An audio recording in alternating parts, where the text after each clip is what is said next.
ఓ ప్రయత్నం చేశావు, విఫలమైంది, ఇంక ముసుకేసుకొని కూర్చుంటాయింది. ఇంకా లేవా? ప్రతి నూతన శుభోదయం నీతో మౌనంగా ఏం మాట్లాడుతుందో తెలుసా? ఉషోదయం, శుభోదయం, సూర్యోదయం. ఇదిగో నిన్న అయిపోయింది, ఈరోజు మళ్ళీ క్రొత్తగా నేను ఉదయిస్తున్నాను, నూతన ప్రయత్నం మళ్ళా మొదలుపెట్టు అంటాడు. క్రొత్తగా మళ్ళా మొదలు పెట్టమంటది ప్రతిరోజు, ప్రతి శుభోదయం. నీతి సూర్యోదయం కూడా నీతో అదే మాట్లాడుతుంది, గతం గతః, మళ్ళా క్రొత్తగా మొదలుపెట్టు, మళ్ళా ప్రారంభించు అని. అంతేనా? దిగుల్లో బతకమంటుందా? రేపటి తలపుతో నేడే కలతతో కృంగుట ఎందుకు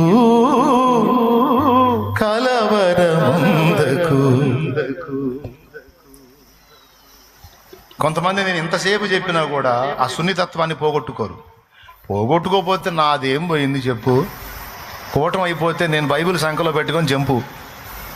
అనుభవించేది నువ్వే, హార్ట్ స్ట్రోకులు తెచ్చుకునేది నువ్వే, అడ్డం పడేది నువ్వే, అయిన బాధలు కాక మళ్ళీ హాస్పిటల్లో ఇంకా అదనపు ఖర్చులు తెచ్చుకునేది నువ్వే, కర్మ మోసేది నువ్వే, పెందలాడిపోయేది నువ్వే.